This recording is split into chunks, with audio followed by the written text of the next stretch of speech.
Hello. It's tea time. Oops. Yes, I've got my little metal tea bag in the shape of a teapot. Oh, and it's got lots of bubbles coming out of it. It's also got a lot of tea coming out of it. I think this is why it wasn't used.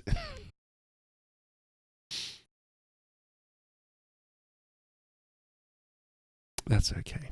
It really needs a mesh or something inside. That'll be a lot more useful. Hello, friends. How are we doing?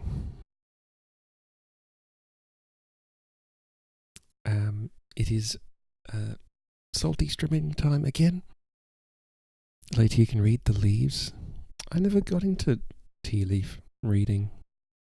As a matter of fact, I forgot about it. I think this is the first time I've heard about it in like 20 years.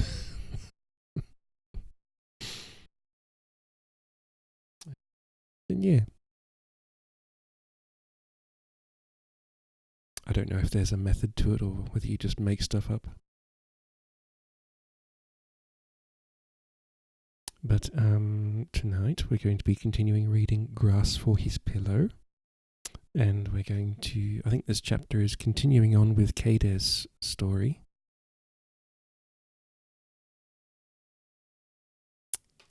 And her, if you want random obscure references thing, I'm your woman. Random obscure references. It is warmer tonight. It's 16 degrees Celsius. Last night it was around this time it was 12. So it's a bit of a swing in the weather. Although on the weekend it's going to be colder. There you go. It's alright, just my dad yelling at the dog. She it's been cool today, so she didn't want to get up. She's been in bed all day.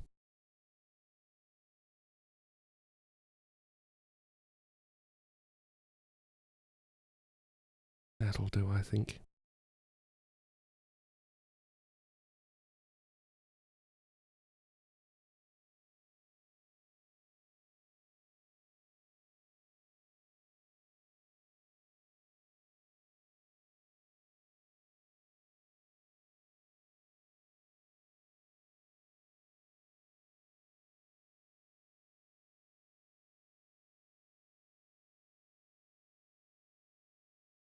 Alrighty, I got the tea. I'm ready to go. So,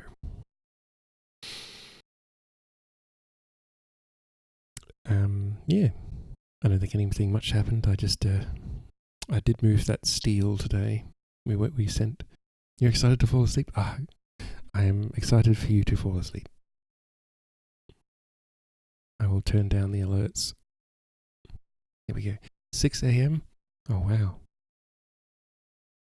6 a.m. You must be in somewhere in the US, maybe, or near the US.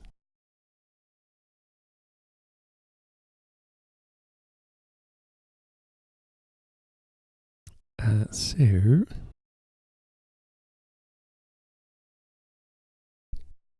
have an awful sleep schedule. It means you can sleep to my reading streams. Oh, that's so lovely. There's also the VODs if you need sleep and you miss a stream. And yes, I haven't done anything like upload to YouTube and that because I don't know. Technically, it's not. It's sort of a grey area. VODs mean you can sleep to Zoldy's reading. I had a panic a little while back because I actually accidentally deleted a few of the VODs on my hard drive, and I forgot that I hadn't backed those particular VODs up, so I had a little bit of a panic. Yes, because I'm technically reading like a copyright book, but it doesn't really matter because the VODs only last for a week or two. Then they vanish. It's like, it's the same area actually as games, but games games producers like people streaming their games because it's free advertising. Book publishers do not, because books are pretty much like a one and done sort of deal. Like you read a book and then that's kind of it. The book's been read. But with games, if you can play the game yourself, and it's a different experience. If you know what I'm getting at. They DMCA on YouTube? Probably, yeah. Kitty, that is a very good idea. Upload to YouTube but mark them private. That is an interesting idea, yeah. Yeah, that could work. Never thought of that before.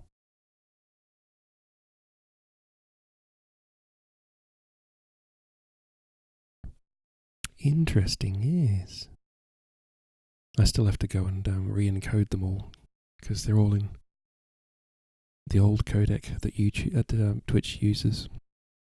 Thinking you're doing it to store your VODs.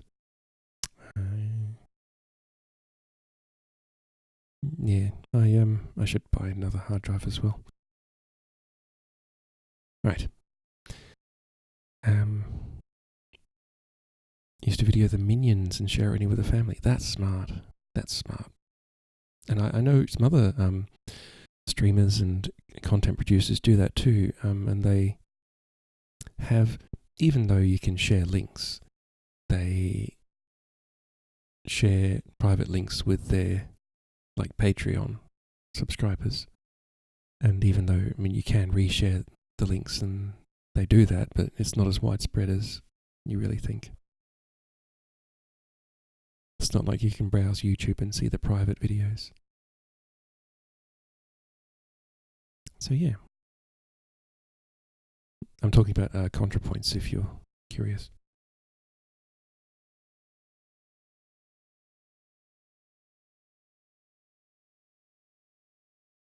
Anyway. Chapter 5. Last chapter, we were following Kader as she got home, realised her family was in a bit of a state, and so she basically got everyone together and sorted the house out and basically told her father what's what. And then Lord Fujiwara basically come along and he's like, oh, she's very interesting, unlike any woman he's known.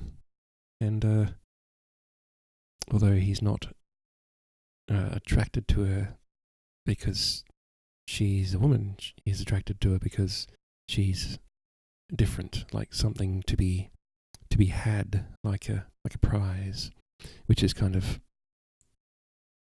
bleh. But Kader knows that, so she's hopefully got a plan, because this guy's especially pretty powerful, or at least very influential. So, a little bit nervous for her, but okay, we'll see how we go. Yes, chapter 5. The following day, Fujiwara sent presents for her, with an invitation to attend a performance of a play at the full moon. Kader unwrapped 2 robes, one old and restrained, beautifully embroidered with pheasants and autumn grasses in gold and green on ivory-coloured silk. Kitty, there's always some controversy about ContraPoints. You're going to have to be specific.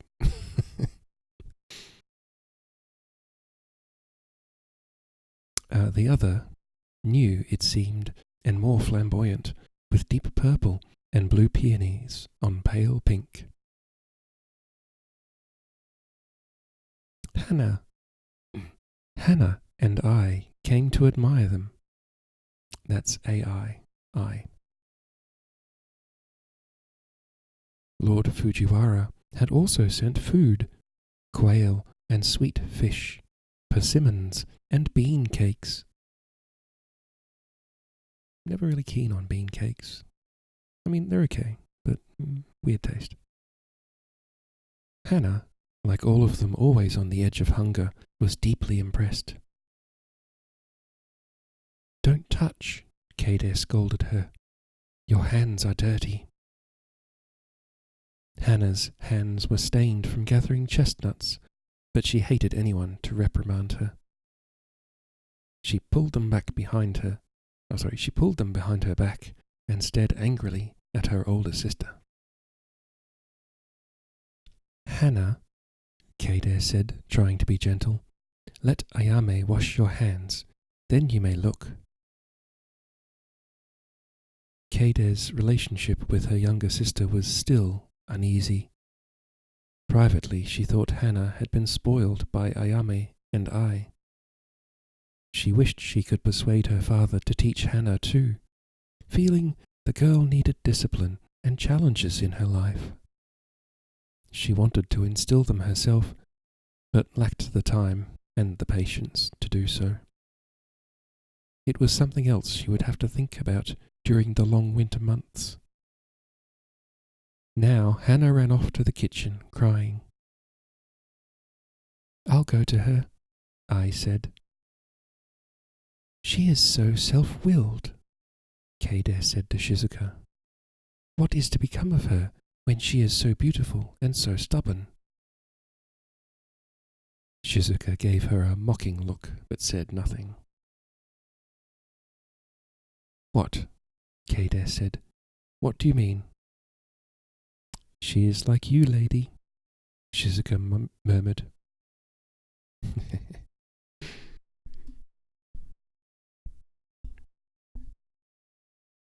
"So you said before. She is luckier than I am, though." Kaede fell silent, thinking of the difference between them. When she was Hannah's age, she had been alone in Noguchi Castle for over 2 years. Perhaps she was jealous of her sister, and it was this that made her impatient with her. But Hannah really was running wild beyond control. She sighed, gazing on the beautiful robes, longing to feel the softness of the silk against her skin. She told Shizuka to bring a mirror and held the older robe up to her face to see the colours against her hair. She was more impressed than she revealed by the gifts. Lord Fujiwara's interest flattered her. He had said that she intrigued him. He intrigued her no less. She wore the older robe, for it seemed more suitable for late autumn, when she and her father, Shizuka, and I went to visit Lord Fujiwara for the performance. Oh, she and her father, Shizuka, and I. Right. They were to stay overnight, since the drama would go on until late, under the full moon. Hannah, desperate to be invited too, sulked when they left and would not come out to say goodbye. Kaede wished she could have left her father behind too. His unpredictable behaviour worried her, and she was afraid he might shame himself further in company. But he, immensely flattered by the invitation, would not be dissuaded. Several actors, Mamoru among them, presented The Falling Block. The play disturbed Kaede deeply. During her brief visit, Mamoru had studied her more than she had realized. Now she saw herself portrayed before her eyes, saw her movements, heard her own voice sigh. The autumn wind tells of love grown cold, as the wife went slowly mad waiting for her husband's return. Brilliance of the moon, touch of the wind. The words of the chorus pierced her like a needle in her flesh. Frost gleaming in pale light, chill the heart as the block beats and night winds moan.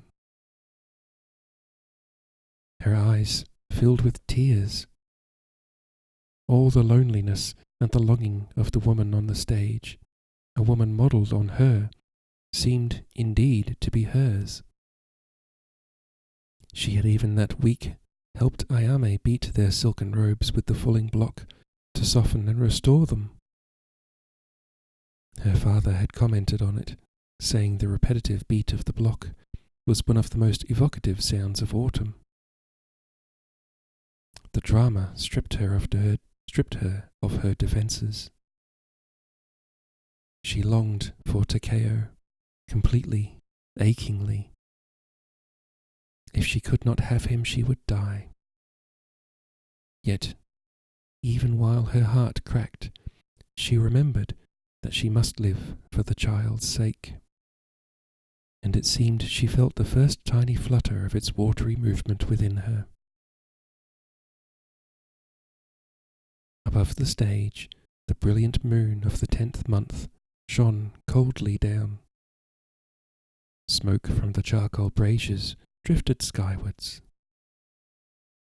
The soft beat of the drums fell into the silence. The small group, watching, were rapt, possessed by the beauty of the moon and the power of the emotion displayed before them. Afterwards, Shizuka and I returned to their room, but, to Keide's surprise, Lord Fujiwara asked her to remain in the company of the men as they drank wine and ate a series of exotic dishes, mushrooms, land crabs, pickled chestnuts, and tiny squid transported in ice and straw from the coast. The actors joined them, their masks laid aside. Lord Fujiwara praised them and gave them gifts. Later, when the wine had loosened tongues and raised the level of noise, he addressed Keide quietly.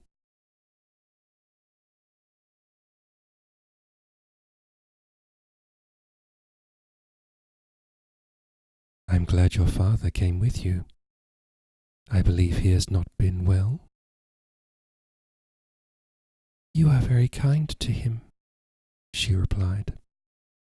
"Your understanding and consideration mean a great deal to us." She did not think it was seemly to discuss her father's state of mind with the nobleman, but Fujiwara persisted. "Does he fall into gloomy states often?"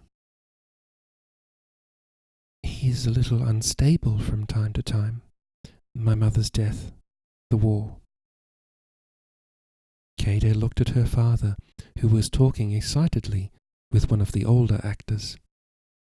His eyes glittered, and he did indeed look a little mad. "I hope you will turn to me if you need help at any time." She bowed silently, aware of the great honour he was paying her, and confused by his attention. She had never sat like this in a room full of men, and felt that she should not be there, yet was unsure of how to leave. He changed the subject deftly. "What was your opinion of Mamoru? He learned well from you, I think."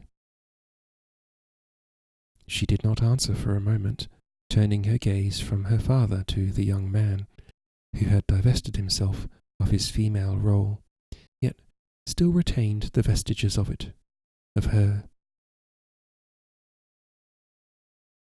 "That's a good point, Kitty. That might be what he's angling for, maybe? I don't know. I don't trust his motives." Who had divested himself of his female role, yet still retained the vestiges of it, of her. "What can I say?" she said finally. "He seemed brilliant to me." "But?" he questioned. You steal everything from us." She had meant to say it lightly, but her voice sounded bitter to her own ears. "You?" he repeated, slightly surprised. "Men. You take everything from women, even our pain, the very pain that you cause us. You steal it and portray it as your own." His opaque eyes searched her face.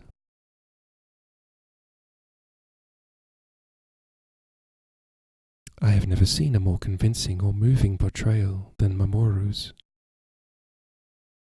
"Why are women's roles not played by women?" "What a curious idea," he replied.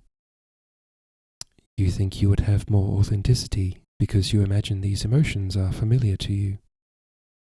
But it is the actor's artifice in creating emotions that he cannot know intimately that displays his genius."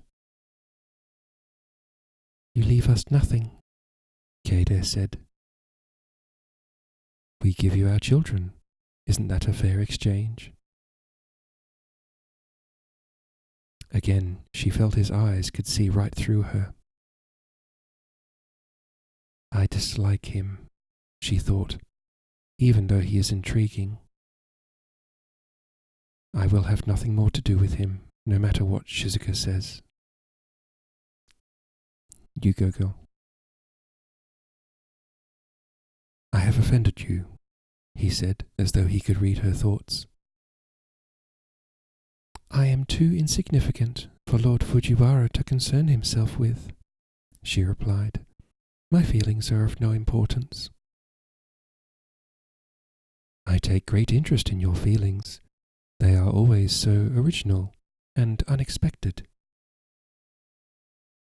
Kaede made no response. After a second, he went on. "You must come and see our next play. It is to be at Tsumori. We await only our flute player. He is an old friend of Mamoru's who is expected any day now. You are familiar with the story?" "Yes," she said, her mind turning to the tragedy. She was still thinking about it later, when she lay in the guest room with Ai and Shizuka. The youth, so beautiful and gifted at music.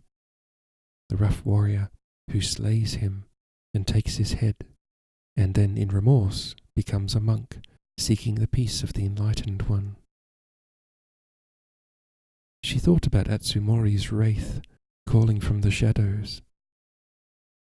"Pray for me, let my spirit be released."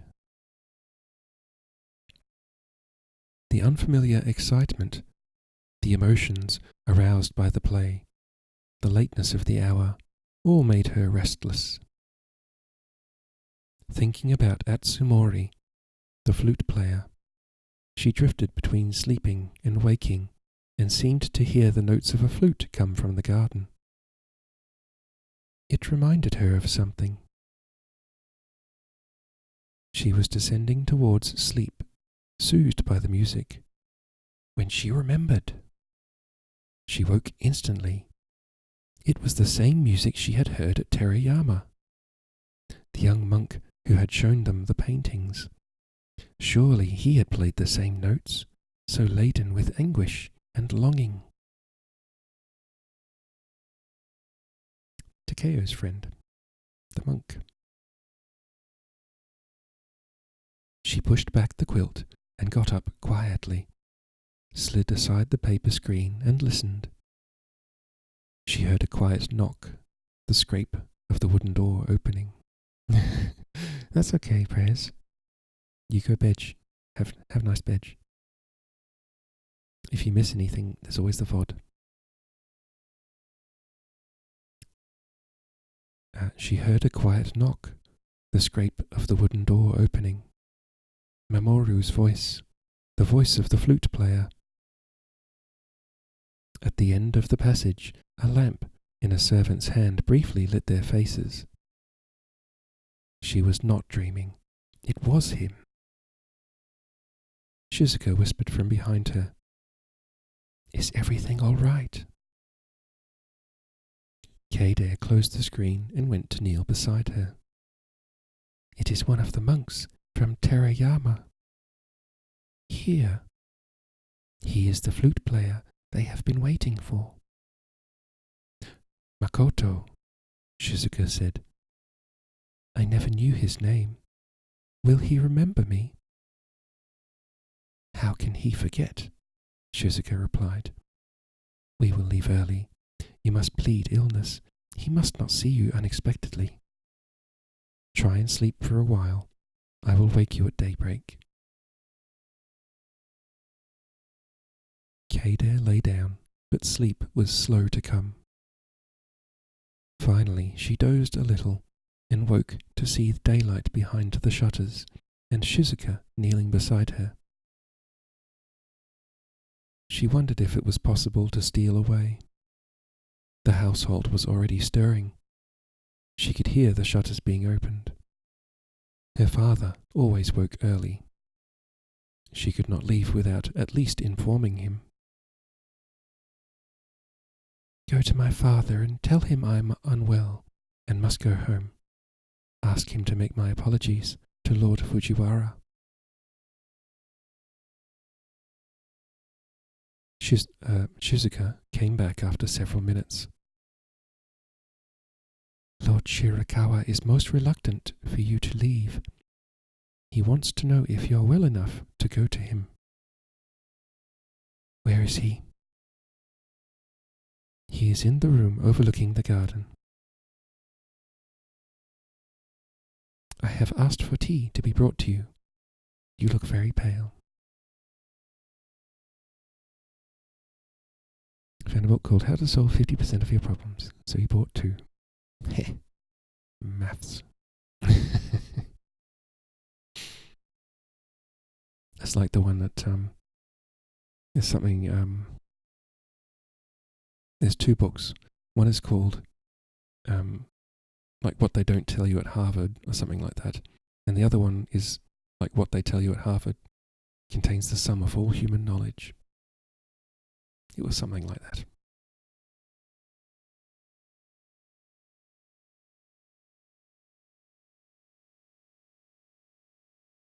Yes. Help me dress, Kaede said. Indeed, she felt faint and unwell. The tea revived her a little.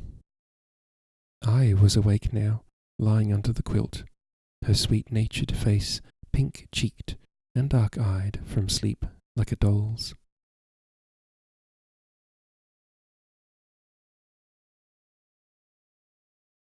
Kaede, what is it? What's the matter? I am ill. I need to go home. I'll come with you.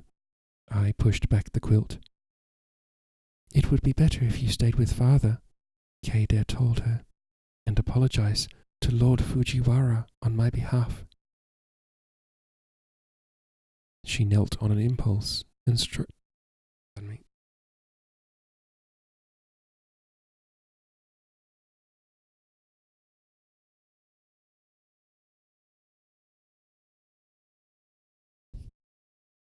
She knelt on an impulse and stroked her sister's hair. Stand in for me, she begged. I don't think Lord Fujiwara has even noticed my existence, I said. It is you who have entranced him. The caged birds in the garden were calling noisily. He will find out my deception and never want to see me again, Kaede thought, but it was not the nobleman's reaction that she feared. It was her father's. Oh, that's right. Because she lied about having married Otori Shigeru at Terayama Monastery. And now one of the monks has arrived. Because most of the people who were witness to it would have died at Inuyama in the fire. But unfortunately, she forgot about the monks. because the monks would have been the ones to marry them. Even if it was a secret wedding.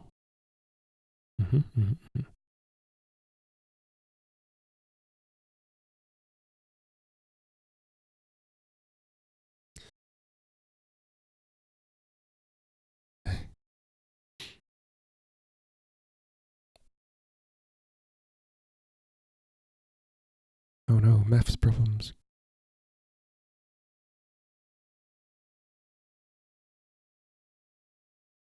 The servants told me Lord Fujiwara sleeps late.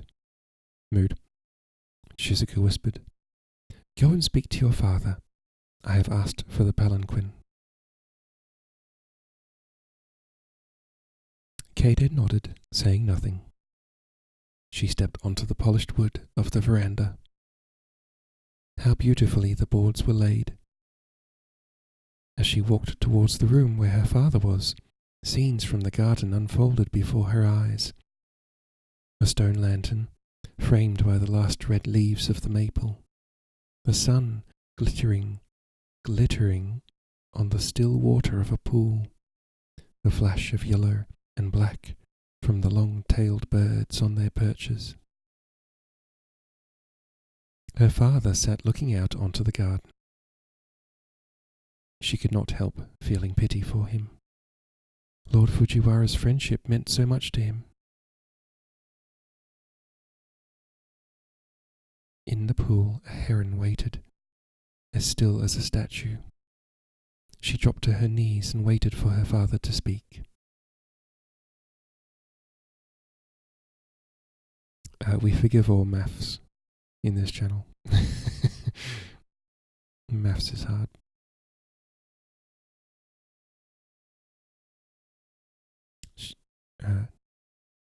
What's this nonsense, Kade?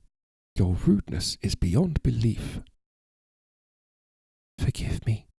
I am not well, she murmured. When he did not reply, she raised her voice a little. Father, I am unwell. I'm going home now. He still said nothing, as if ignoring her would make her go away. The heron rose with a sudden beat of wings. 2 young men walked into the garden to look at the caged birds. Kade looked around the room, seeking a screen or something that she might hide behind, but there was nothing. Good morning, her father called cheerfully. Oh my God, shut up, old man. The men turned to acknowledge him. Mamoru saw her. There was a moment when she thought he would leave the garden without approaching her, but Lord Fujiwara's treatment of her the previous night, when he included her in the men's party, must have emboldened him.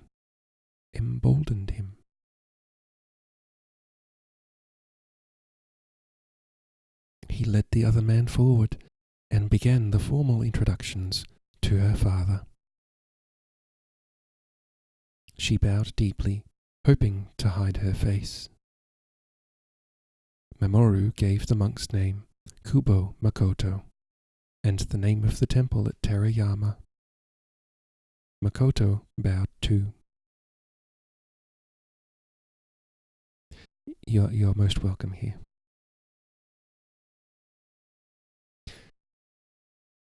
Lord Shirakawa, Mamoru said, and his daughter, Lady Otori.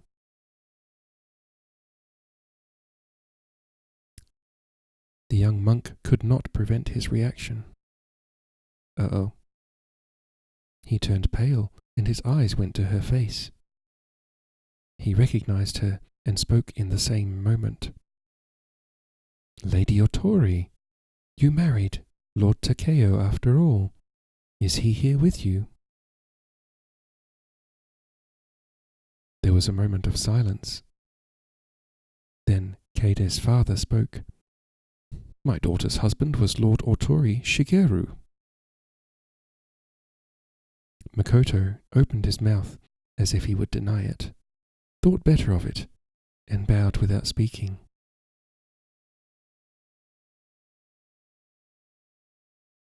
Keide's father leaned forward. You are from Terayama? You did not know that the marriage took place there? Makoto said nothing. Her father spoke to her without turning his head. Leave us alone. She was proud of how steady her voice was when she spoke. I am going home. Please make my apologies to Lord Fujiwara. He made no response to her. He will kill me, she thought. She bowed to the two young men, saw their embarrassment and their discomfort. As she walked away, forcing herself not to hurry, not to move her head, a wave of emotion began to uncurl in her belly. She saw she would always be the object of those embarrassed looks, that scorn. She gasped at the intensity of the feeling, the sharpness of the despair that came with it. Better to die, she thought. But what about my child, Takeo's child? Must it die with me? I bet your boss didn't give you the salary of Batman, though.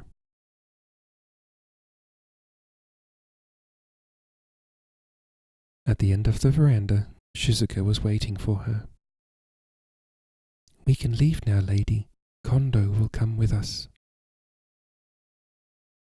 Keide allowed the man to lift her into the palanquin. She was relieved to be inside, in the semi-darkness, where no one could see her face. Father will never look at my face again, she thought. He will turn his eyes away even when he kills me. When she reached her house, she took off the robe that Fujiwara had given her and folded it carefully. She put on one of her mother's old robes with a quilted garment underneath. She was cold to the bone, and she did not want to tremble. I am from Australia.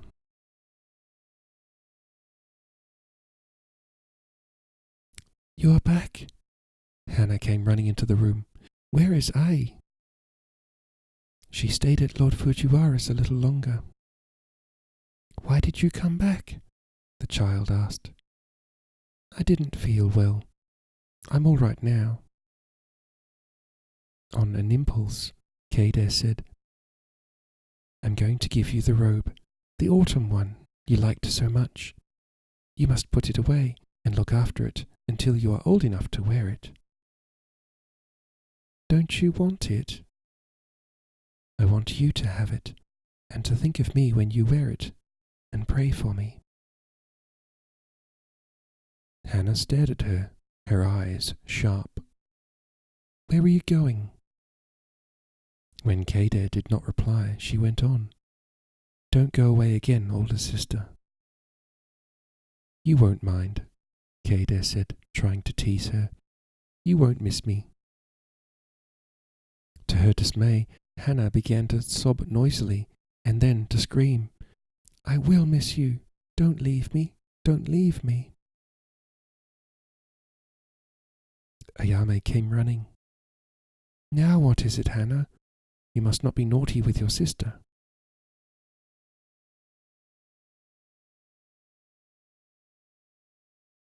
Shizuka came into the room.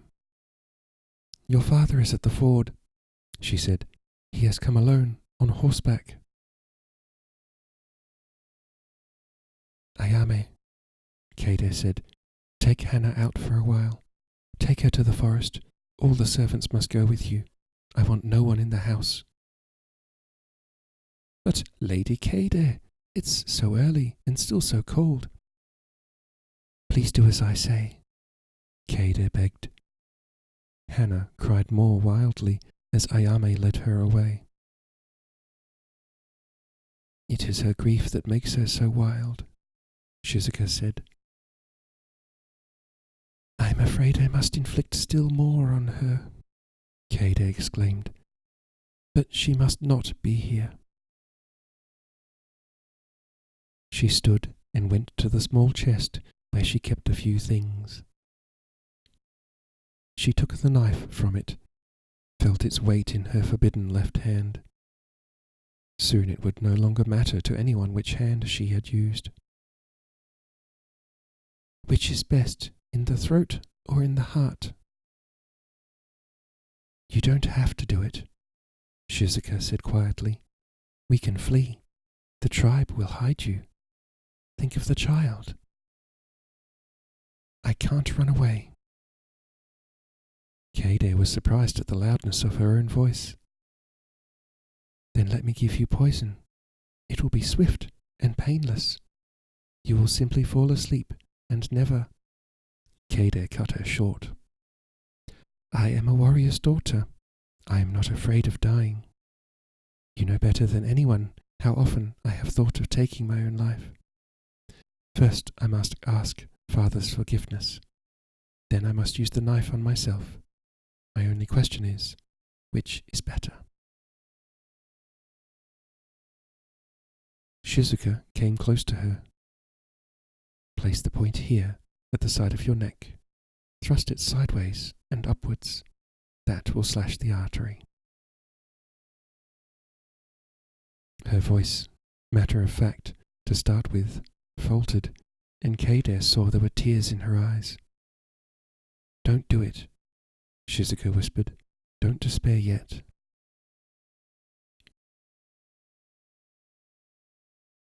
If you study right now, you can pass a tomorrow exam. What are you doing on Twitch? Study for the exam, friendo.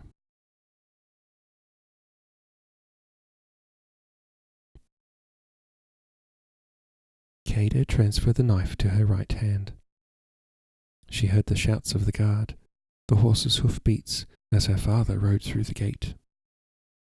She heard Kondo greet him. She gazed out onto the garden.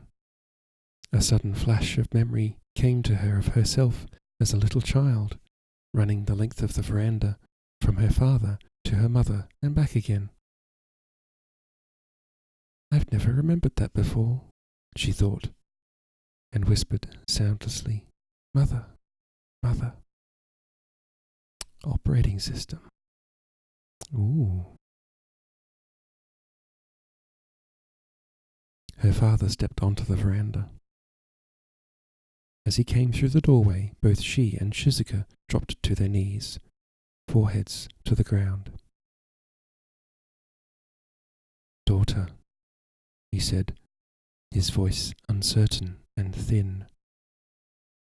She looked up at him and saw his face streaked with tears, his mouth working. She had been afraid of his anger, but now she saw his madness and it frightened her more. Forgive me, she whispered. I must kill myself now. He sat heavily in front of her, taking his dagger from his belt. Oh no, he said that. Okay.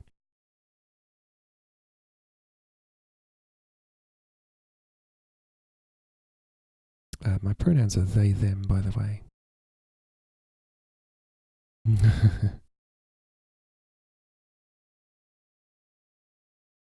I must kill myself now. He sat heavily in front of her, taking his dagger from his belt. He looked at the blade for a long time. Send for Shoji, he said finally. He must assist me. Tell your man to ride to his house and fetch him. When she made no response, he shouted suddenly, Tell him! I'll go, Shizuka whispered. She crawled on her knees to the edge of the veranda. Keide heard her speak to Kondo, but the man did not leave. Instead, he stepped up onto the veranda, and she knew he was waiting just outside the doorway. Her father made a sudden gesture towards her. She could not help flinching, thinking he was about to hit her. He said, There was no marriage. Forgive me, she said again. I have shamed you. I am ready to die. But there is a child? He was staring at her as though she were a viper that would strike at any moment. Yes, there is a child. Who is the father? Or don't you know? Was he one of many? I don't like where this is going. It makes no difference now, she replied. The child will die with me. She thought, thrust the knife sideways and upwards. But she felt the child's tiny hands grip her muscles, preventing her. Yes, yes, you must take your own life. His voice rose, taking on a shrill energy. Your sisters must also kill themselves. This is my last command to you. Thus the Shirakawa family will disappear, not before time. And I will not wait for Shoji. I must do it myself. It will be my final act of honor. He loosened his sash and opened his robe, pushing aside his undergarment to expose his flesh. Don't turn away, he said to Keide. You must watch. It is you who have driven me to this.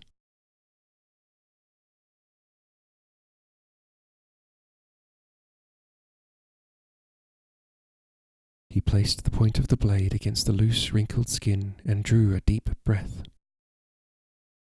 She could not believe it was happening. She saw his knuckles tighten around the handle. She saw his face contort. He gave a harsh cry, and the dagger fell from his hands. But there was no blood, no wound. Several more sharp cries issued from him, then gave way to racking sobs. I cannot do it, he wailed. My courage has all gone. You have sapped me, unnatural woman that you are. You have taken my honor and my manhood. You are not my daughter. You are a demon. I just read ahead a bit. Content warning, chat.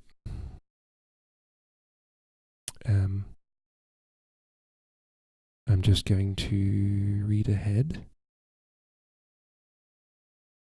Doot, doot, doot, doot.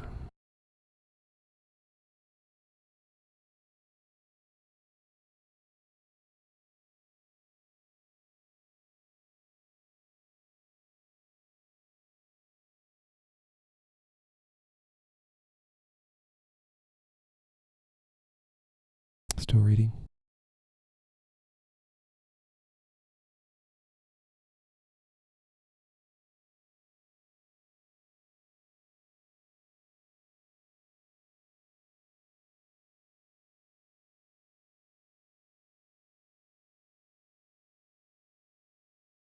Okay, a content warning, attempted sexual assault. So that's fun. I am going to read it, but if that's not your thing, then yeah, come back in like 5 minutes. Here we go. You bring death to all men. You are cursed.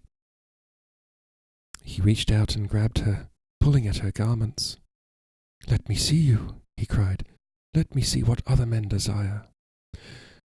Bring death to me as you have to others.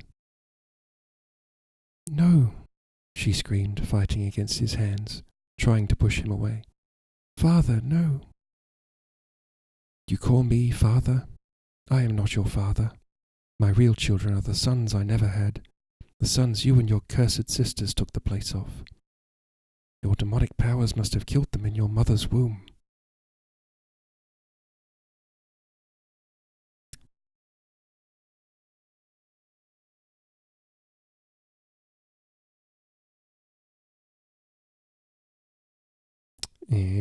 God damn it. I don't really want to read that.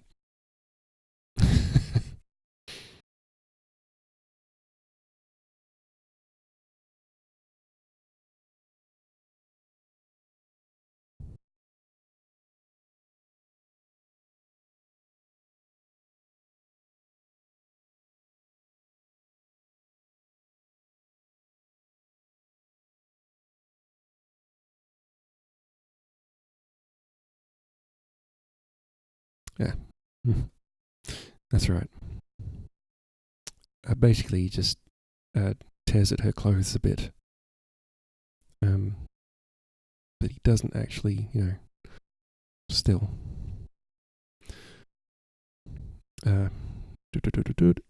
You are beautiful, he shouted. I admit it. I have desired you. While I taught you, I lusted after you. It was my punishment for going against nature. I am completely corrupted by you. Now bring me death. Let me go, father, she cried, trying to stay calm, hoping to reason with him. You are not yourself. If we must die, let us do it with dignity. But all words seemed weak and meaningless in the face of his delusions. His eyes were wet, his lips quivering. He seized her knife and threw it across the room, held both her wrists in his left hand and pulled her towards him.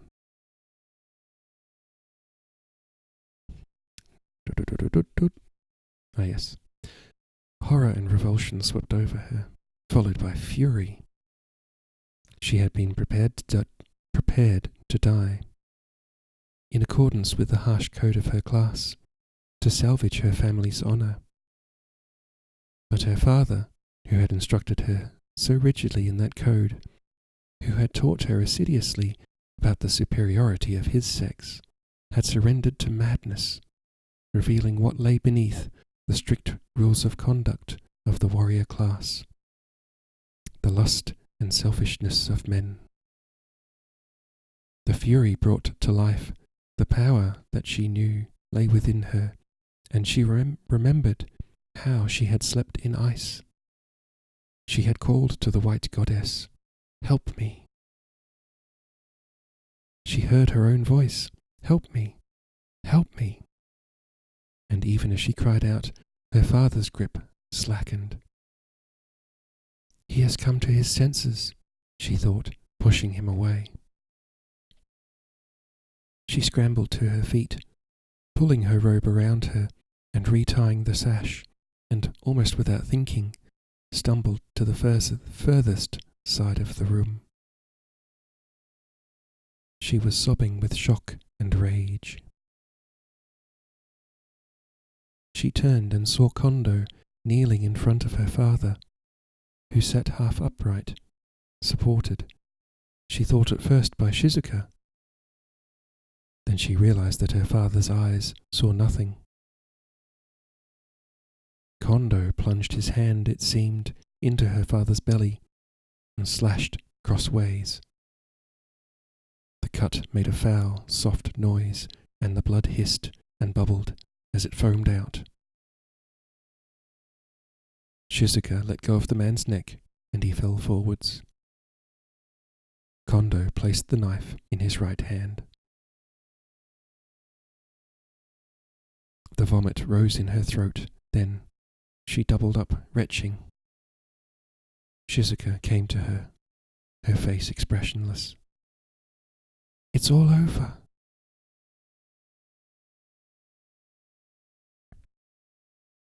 Thank you, Kitty.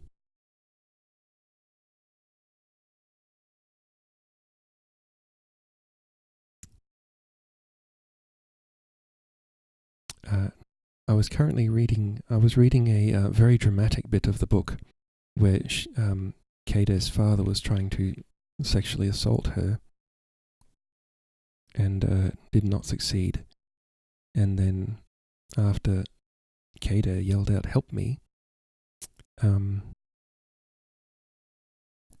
when her father's grip slackened, she thought he came to his senses. But it turned out Kondo had plunged his sword into her father, which is why he stopped. And then quickly Kondo grabbed the knife, put it in his right hand, and said, actually he says the following: "Lord Shirakawa lost his mind," Kondo said, "and took his own life." So yeah, that's okay. Hello, my random friend. My friend Random. Yes, Kitty. I'm glad you're paying attention. That was formerly the one called Long Arm, who is half from the tribe. Pixie, hello.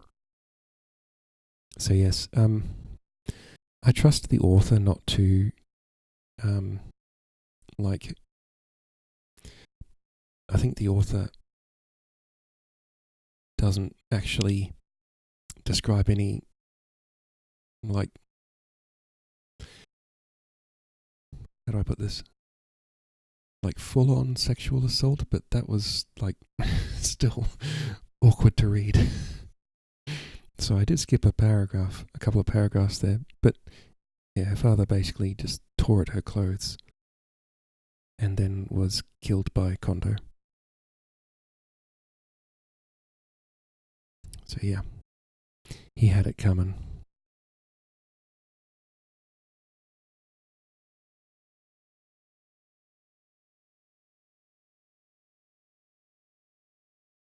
Kitty, I appreciate you. Lord Shirakawa lost his mind, Kondo said, and took his own life. He has had many episodes of madness and often spoke of doing so. He died honorably and with great courage. He stood and looked directly at her. There was a moment when she could have called for the guards, denounced both of them and had them executed. But the moment passed, and she did nothing. She knew she would never reveal the murder to anyone.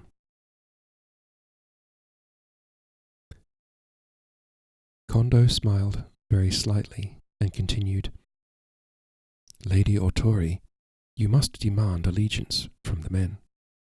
You must be strong, otherwise any one of them will seize your domain and usurp you. I was about to kill myself, she said slowly. But it seems there is no need now. No need, he agreed, as long as you are strong. This circles back as a parallel to when she had to save herself in the other book. I think this is the third time. I know Aida tried to assault her. What was the other time? I'm so sure there was another time. Oh, that's right. When Arai saved her, she stabbed the guard in the neck, and Arai took responsibility for it at the start of the book.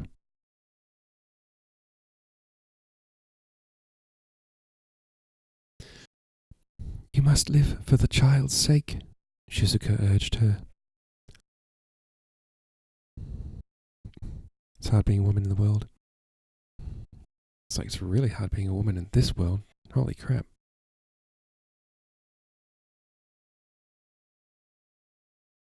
No one will care who the father is, if only you are powerful enough. But you must act now. Kondo, summon the men as quickly as possible. Keide let Shizuka lead her to the women's rooms, wash her, and change her clothes. Her mind was quivering with shock, but she clung to the knowledge of her own power. Her father was dead, and she was alive. He had wanted to die. It was no hardship for her to pretend that he had indeed taken his own life and had died with honour, a desire he had often expressed. Indeed, she thought bitterly, she was respecting his wishes and protecting his name. She would not, however, obey his last command to her. She would not kill herself, and she would not allow her sisters to die either. Kondo had summoned the guards, and boys were sent to the village to fetch the men who lived on farms.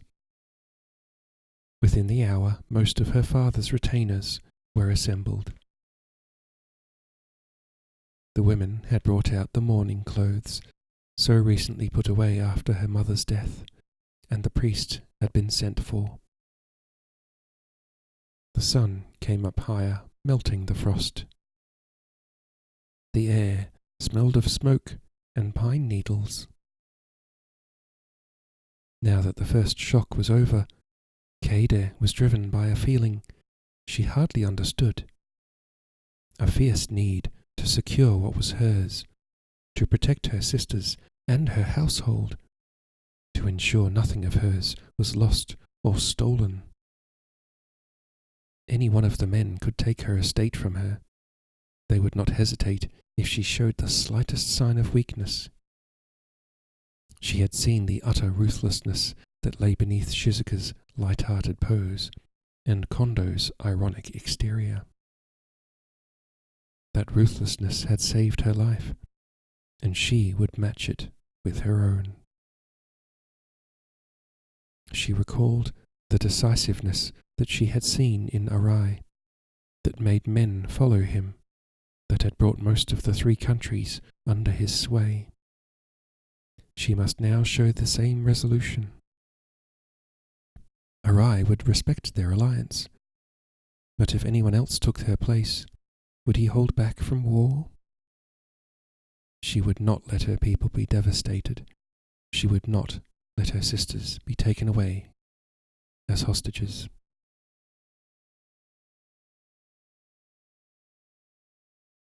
Death still beckoned her, but this new fierce spirit within her would not allow her to respond. I am indeed possessed, she thought, as she stepped onto the veranda to speak to the men assembled in the garden.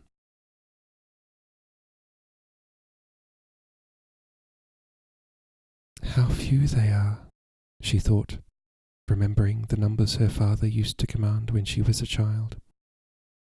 Thank you for the follow, friendo. Follows are anonymous in this channel. That way anyone can follow.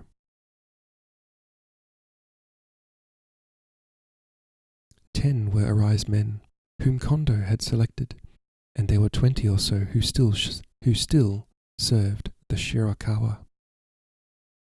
She knew them all by name, had made it her business since she returned to get to know their position and something of their character. Shoji had been one of the first to arrive and had prostrated himself before her father's body. Right. His face still bore the traces of tears. Shoji is her father's old retainer, the guy that knew about all of the goings-on. He stood at her right hand, Kondo on her left. She was aware of Kondo's deference to the older man, and aware that it was a pretense, like most of what he did. But he killed my father for me, she thought. He is bound to me now. But what price will he exact in return? The men knelt before her, heads lowered, then sat back on their heels as she spoke. Lord Shirakawa has taken his own life, she said. It was his choice, and whatever my grief, I must respect and honor his deed. My father intended me to be his heir. It was for that purpose that he began instructing me as if I were his son. I mean to carry out his wishes. She paused for a moment, hearing his final words to her, so different. I am completely corrupted by you. Now bring me death. But she did not flinch. To the watching men, she seemed to radiate some deep power. It illuminated her eyes and made her voice irresistible. I ask my father's men to swear allegiance to me as you did to him. Since Lord Arai and I are in alliance, I expect those of you who serve him to continue to serve me. In return, I offer you both protection and advancement. I plan to consolidate Shirakawa and next year take up the lands willed to me at Maruyama. My father will be buried tomorrow. Shoji was the first to kneel before her. Kondo followed, though again his demeanour unnerved her. He is play acting, she thought. Allegiance means nothing to him. He is from the tribe. What schemes do they have for me that I know nothing about? Can I trust them? If I find I cannot trust Shizuka, what will I do? Her heart quailed within her, though none of the men filing before her would have guessed. She received their allegiance, noting each one, picking out their characteristics, their clothes, armour, and weapons. They were mostly ill-equipped, the laces of the armour broken and frayed, the helmets dented and cracked. But they all had bows and swords, and she knew most of them had horses. All knelt to her, save two. One, a giant of a man, Hirogawa, called out in a loud voice, "All respect to your ladyship, but I've never served a woman, and I'm too old to start now." He made a perfunctory bow and walked to the gate with a swagger that infuriated her. A smaller man, Nakao, followed him without a word, without even bowing. Kondo looked at her. "Lady Otori." "Kill them," she said, knowing she had to be ruthless and knowing she had to start now. He moved faster than she would have thought possible, cutting down Nakao before the man realized what was happening. Hirogawa turned in the gateway and drew his sword. "You have broken your allegiance and must die," Kondo shouted at him. The large man laughed. "You are not even from Shirakawa. Who's going to take any notice of you?" He held his sword in both hands, ready to strike. Kondo took a quick step forward. As Hirogawa's blow fell, Kondo parried it with his own sword, thrusting the other man's blade aside with unexpected strength, wielding his own weapon like an axe. In the return motion, he whipped it back into Hirogawa's unprotected belly. Now more like a razor than an axe, the sword slid through the flesh. As Hirogawa faltered forwards, Kondo stepped out to the right and behind him. Spinning round, he struck downwards, opening the man's back from shoulder to hip.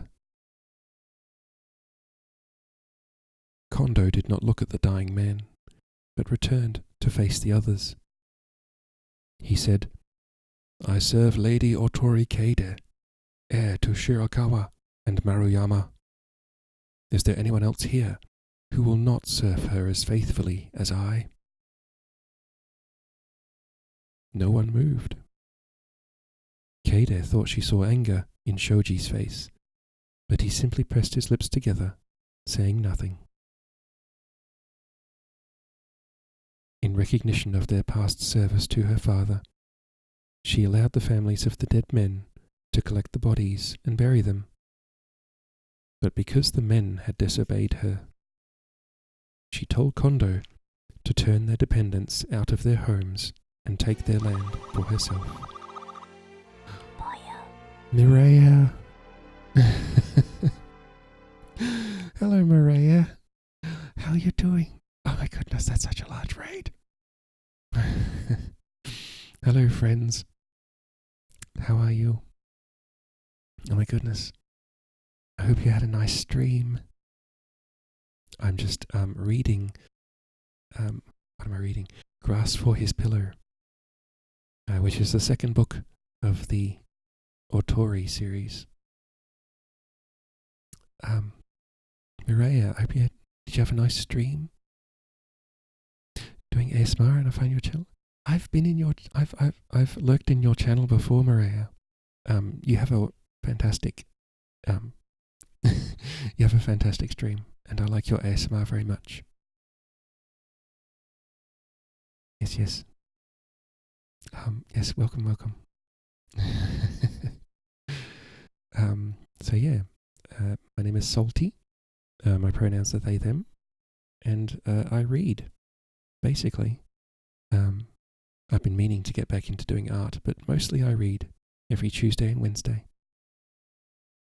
Oh, thank you. Yes, I don't see many people reading. There are a few, but they don't usually read the same time I do, which is kind of good because I like to lurk in their streams. Hello. Let me have a look. Hello, Knock 6. Hello, Luna to Jade 9. Kuroko. Ooh. Welcome in. Softiness. That's a cool name. Thank you for follow, friend. Follows are anonymous in the channel, so anyone can follow whenever they feel like it. Voice is very relaxing. Thank you. VeroLO has given a tier 1 gift sub to MyRiabasi. They have given %gift %subs to the channel. Gift message %. Gift %. Yes, I clearly set up the bot well, didn't I?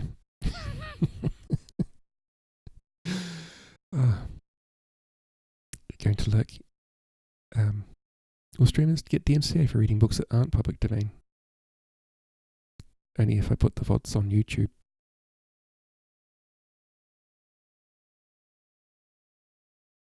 Look, it's the same category as playing 100 bits to disclaim. Kitty graphics. Oh, Hype Train. Pride yes. 100. It's a grey area. It's basically the same as playing games, except games publishers don't mind because it's free advertising for the games. Book publishers, on the other hand. But yes, I did read. What did I read? I read The Count of Monte Cristo. That was a great book. Actually, I'm thinking of reading The Three Musketeers at some point. I know there's a couple of Musketeers books.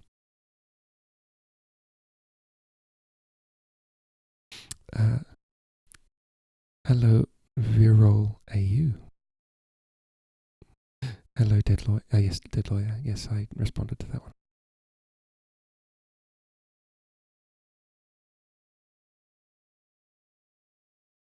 You would like the Three Musketeers? Yeah,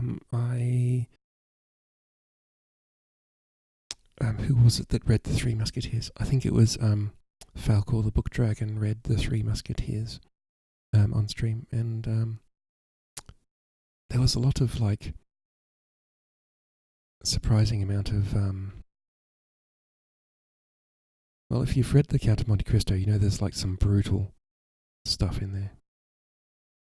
Not brutal, but very just some of the characters do some very cold stuff. Just whoa. So yeah, The Three Musketeers has more of that because it was written by the same person, Alexander Dumas. Mireia, no worries, have good luck. Thank you. Bram Stoker's Dracula is one you wanted to read. Ooh. I remember starting to read Dracula a while ago, but I never went through with it. I think because I was a lot younger, I never got on with the because it's written in diary format, so it's like you're reading the diary of the characters, which was a bit strange.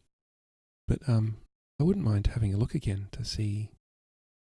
Maybe I could, because I'm a lot older now, a lot wiser. Maybe I could read it and get into it more.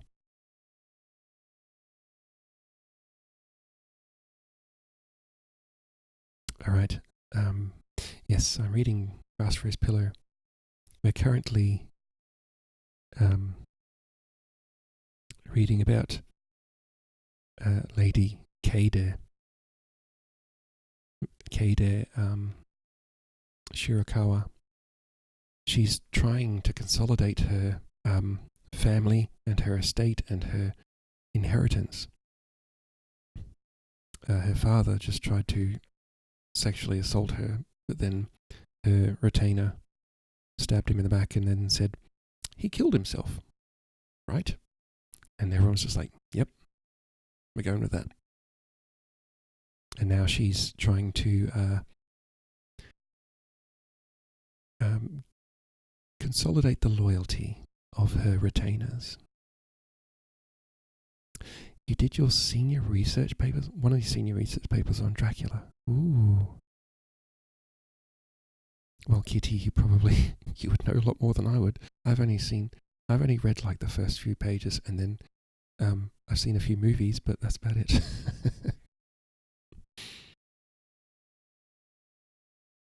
Oh my goodness. I've never seen Twilight. I did see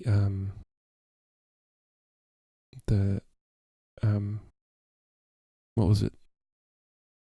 Interview with the Vampire, and the other one, Queen of the Damned. I'm actually kind of interested to read Anne Rice books. Anyway. So, where are we? I've forgotten. So, Kondo has just killed a couple of unloyal persons.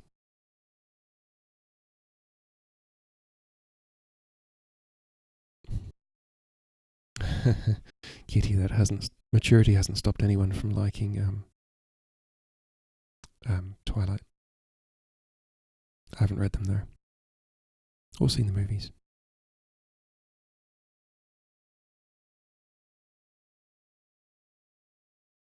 Where are we? That's right. In recognition of their past service to her father, she allowed the families of the dead men to collect the bodies and bury them.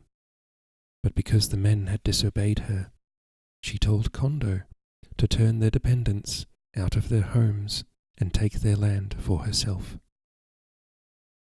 Brutal. It was the only thing to do, Shizuka told her. If you had allowed them to live, they would have caused unrest here or joined your enemies. Who are my enemies? Kaede said. It was late in the evening. They sat in Kaide's favourite room. The shutters were closed, but the braziers hardly warmed the chill night air.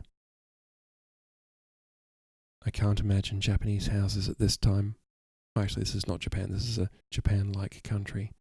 But I can't imagine the houses were particularly insulated.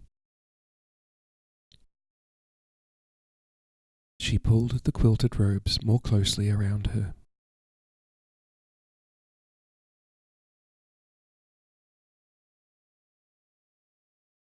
Kitty, that's so wholesome.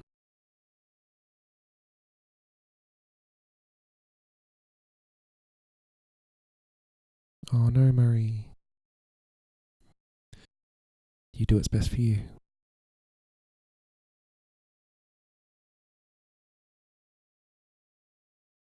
From the main room came the chanting of priests, keeping vigil with the dead man, her father. Lady Maruyama's stepdaughter is married to a cousin of Lord Aida, Nariaki. They will be your main rivals in claiming the domain. But most of the Sesshu hate the Tohan, Kaede replied. I believe I will be welcomed by them. I am the rightful heir, after all, the closest blood relative to Lady Maruyama. No one's questioning your legal right, Shizuka replied. But you will have to fight to obtain your inheritance. Would you not be content with your own domain here at Shirakawa?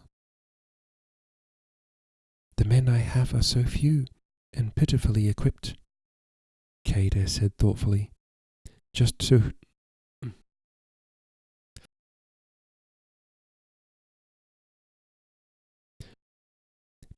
hold, Maui. Yes, just to hold Shirakawa, I will need a small army. I cannot afford one with the resources we have here. I will need the wealth of Maruyama. When the mourning period is over, you must send someone to Lady Naomi's chief retainer, Sugita Haruki. You know who he is. We met him on our journey to Suwano. Let's hope he is still in charge of the domain. I must send someone. You or Kondo, one of your spies. You want to employ the tribe, Shizuka said in surprise. I already employ you, Kaede replied. Now I want to make use of your skills. She wanted to question Shizuka closely about many things, but she was exhausted, with an oppressive feeling in her belly and womb. In the next day or so I will talk to her, she promised herself, but now I must lie down.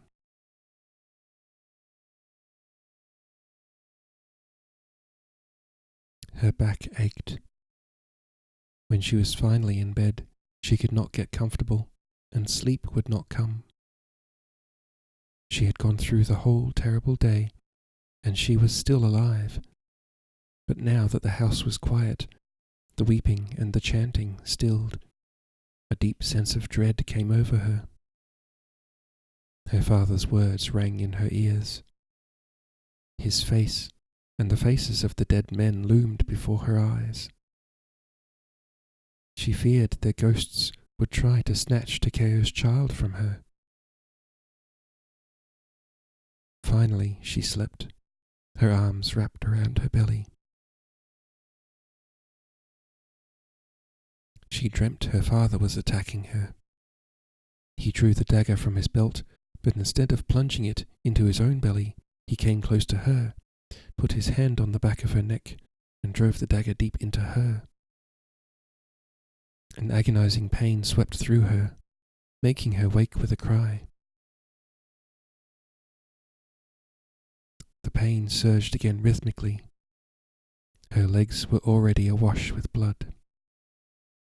Ah, that's not good. Ah. Damn, that kind of snuck up on me.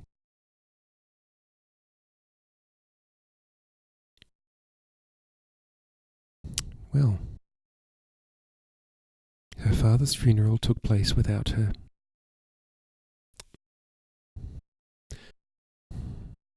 The child slipped from her womb like an eel, and her father's blood followed. Her life's blood followed. Then fever came, turning her vision red, setting her tongue babbling, tormenting her with hideous visions. Shizuka and Ayame brewed all the herbs known to them, then in despair burned incense and struck gongs to banish the evil spirits that possessed her, and called for priests and a spirit girl to drive them away. After 3 days it seemed nothing would save her. I never left her side. Even Hana was beyond tears.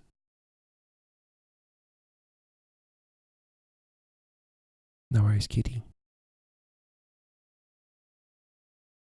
Around the hour of the goat, Shizuka had stepped outside to fetch fresh water when one of the men at the guardhouse called to her.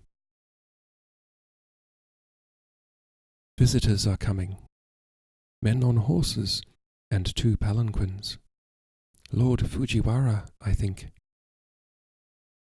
He must not come in, she said. There is pollution by blood as well as by death. The bearers set the palanquins down outside the gate, and she dropped to her knees as Fujiwara looked out. "Lord Fujiwara, forgive me. It is impossible for you to come in." "I was told Lady Otori is gravely ill," he replied. "Let me talk to you in the garden." Oh, it's Shizuka.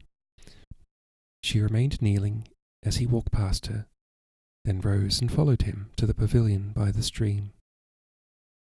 He waved his servants away and turned to Shizuka. "How serious is it?" "I do not think she will live beyond tonight," Shizuka replied in a low voice. "We have tried everything."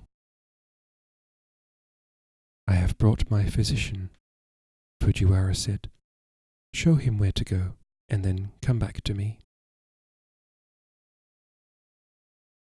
She bowed to him and went back to the gate where the physician, a small, middle-aged man with a kind, intelligent look about him, was emerging from the second palanquin. She took him to the room where Kaede lay, her heart sinking at the sight of her pale skin and unfocused eyes.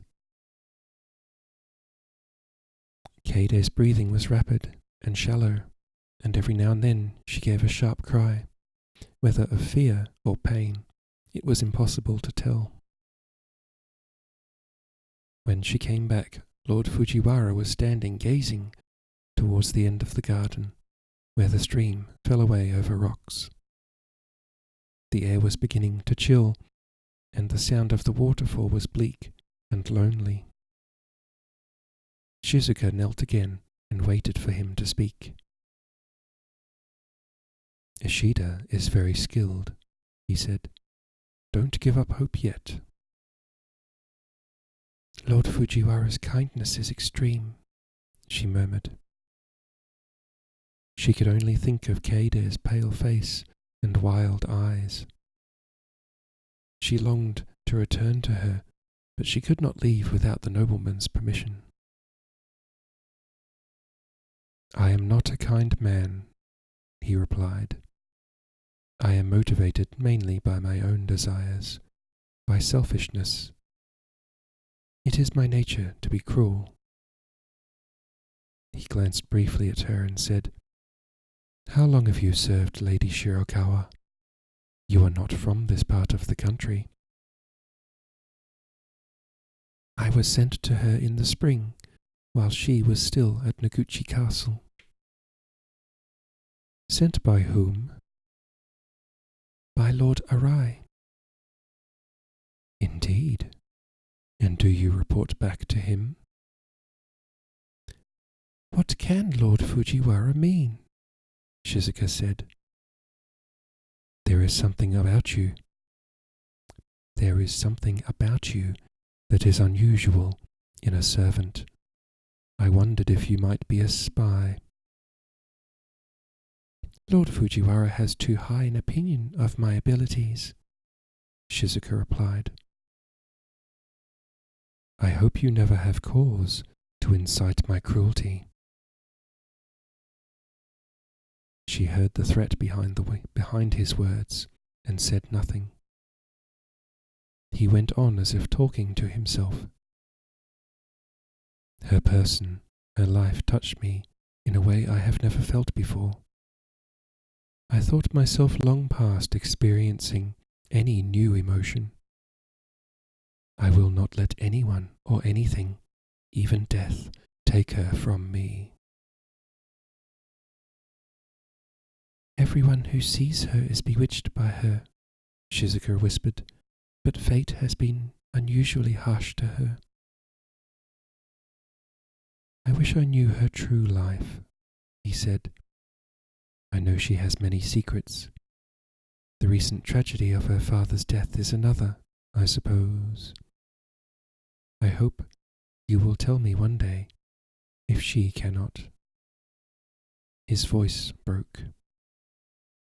"The idea that such beauty might perish pierces my soul," he said. Shizuka thought she heard artificiality in his voice, but his eyes were filled with tears. "If she lives, I will marry her," he said. "That way I will always have her. That way I will have her with me always. You may go now, but will you tell her that?" "Lord Fujiwara." Shizuka touched her forehead to the ground and crept away backwards. If she lives. End of chapter 5.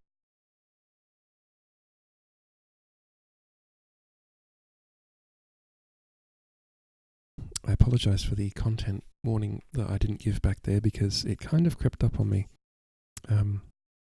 She lost, Kade lost her child and was rather sudden.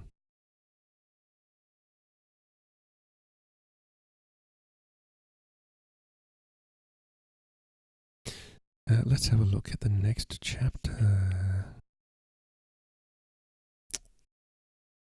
The next chapter, I think... Yep, we're going back to Takeo's point of view. Takeo is, the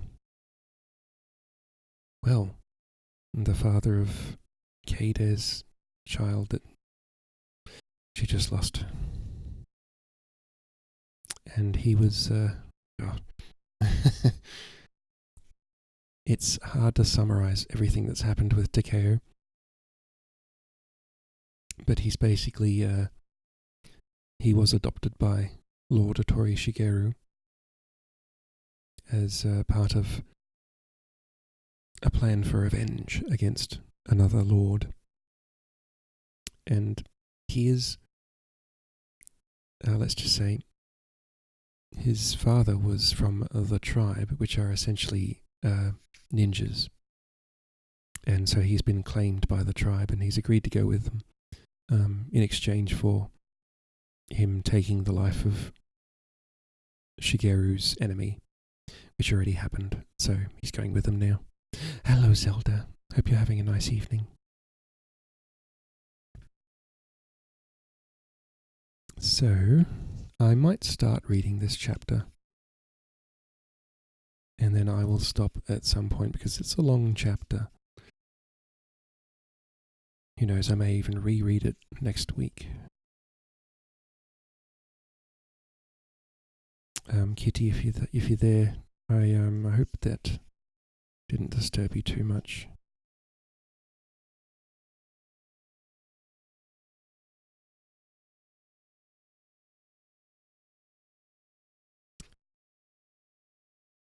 Okay, that is a massive chapter. Okay, no worries about the content sneaking up on. Okay, good. Yes, that is a massive chapter. So I probably will. I think I'll start reading.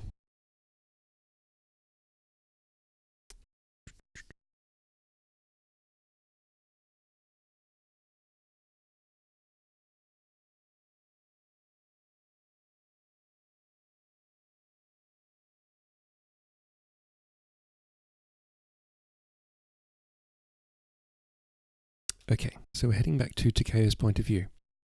He's on the road with his tribe,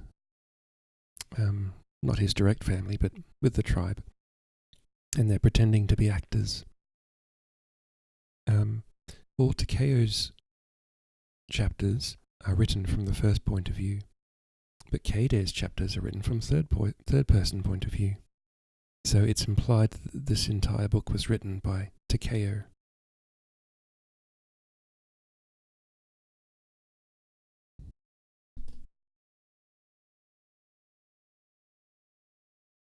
Chapter 6. Matsue was a northern town, cold and austere. We arrived in the middle of autumn, when the wind from the mainland howled across a sea as dark as iron. Once the snows began, like Hagi, Matsue would be cut off from the rest of the country for 3 months. Yeah. I also learnt about Lee and Hearn is actually a It's a pen name. I'll just quickly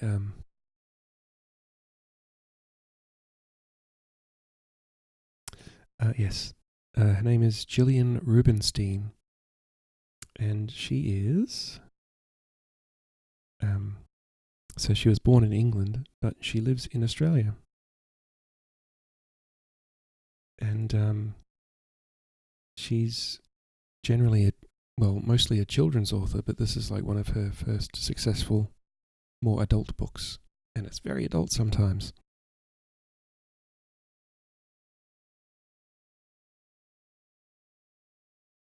Yes, so there's a bit of heavy content sometimes in the book.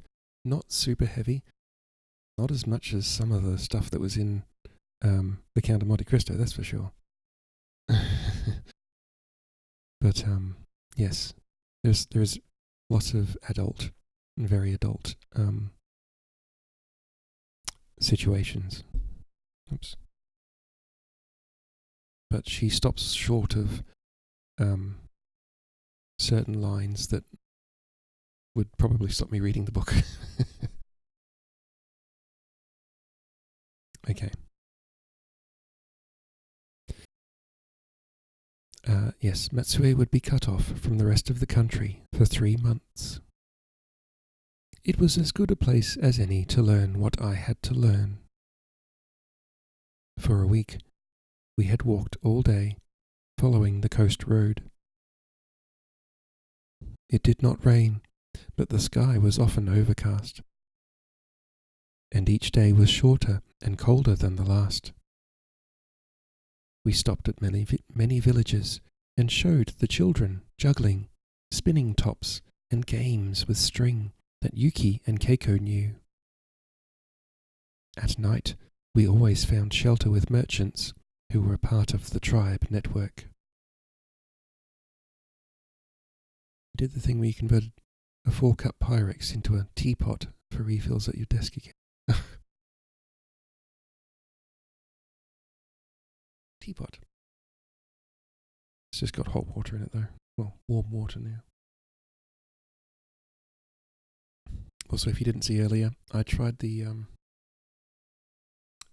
little teapot tea bag.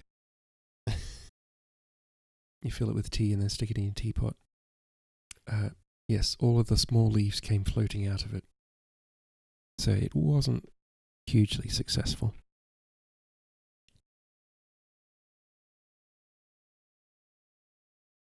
I lay awake till late, listening to whispered conversations, my nostrils filled with the smells of the brewery or of soybean foodstuff. Get some more honey. I dreamed of Kaede and longed for her, and sometimes when I was alone, I would take out Shigeru's letter and read his last words, in which he had charged me to avenge his death and to take care of Lady Shirakawa. Consciously I had made the decision to go to the tribe, but even in those early days, just before sleep, unbidden images came to me of his uncles, unpunished in Hagi, and of his sword, Jato, sleeping at Terayama. By the time we arrived at Matsue, Yuki and I were lovers. It happened with inevitability, yet not through my will. I was always aware of her on the road, my senses tuned to her voice, her scent. But I was too unsure of my future, my position in the group, too guarded and wary to make any move towards her. It was obvious that Akio also found her attractive. He was at ease with her, as with no one else, seeking out her company, walking beside her on the road, sitting next to her at meals. I did not want to antagonize him further. If you remember, Yuki is the daughter of what was his name? Muto Kenji. Got it. Muto Kenji was Lord Shigeru's friend, but also a patriarch of the tribe.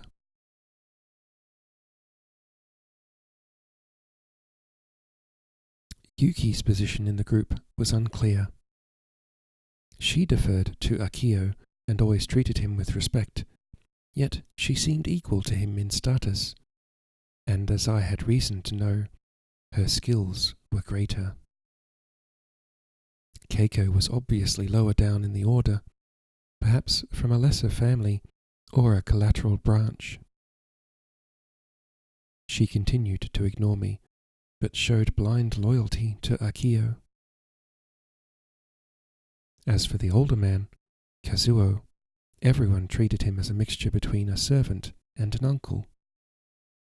He had many practical skills, including thievery.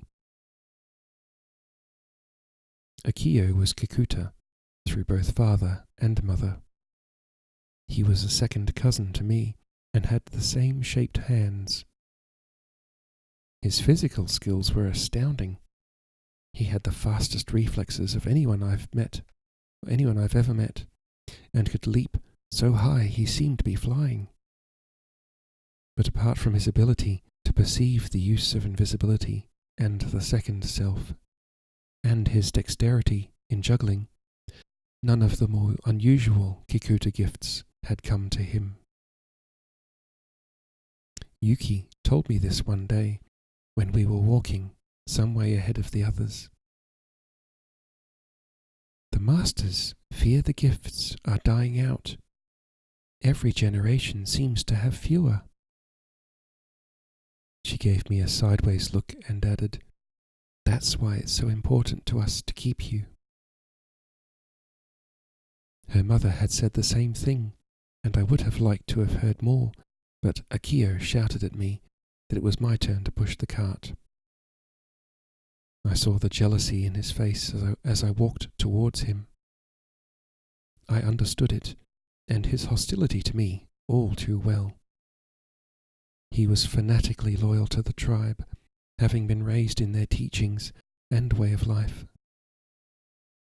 I could not help but realize that my sudden appearance was likely to usurp many of his ambitions and hopes.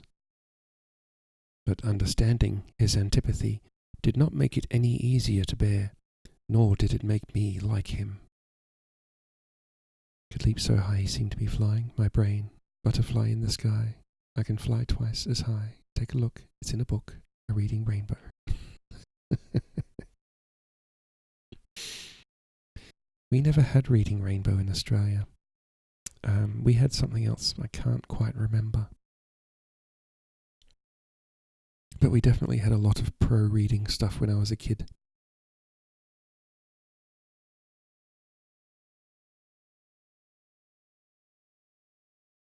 We did not have Reading Rainbow. Reading Rainbow is an American thing.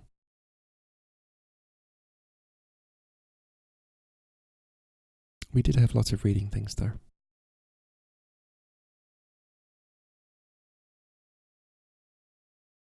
I remember one teacher came up with Ribbit, which is read in bed, it's terrific.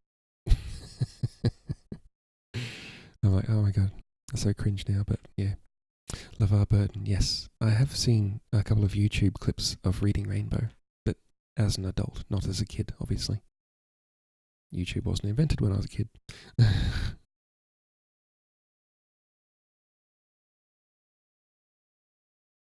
You like that teacher? Yeah.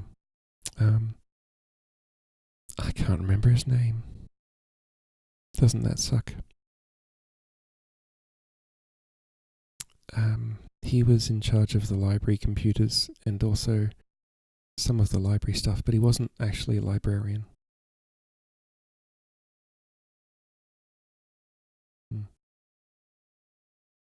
During lockdown, he read 3 times a week. Oh, right. LeVar Burton. Wonderful.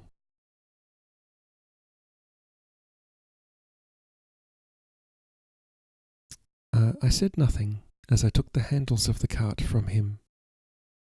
He ran forward to walk beside Yuki, whispering to her, forgetting, as he often did, that I could hear every word.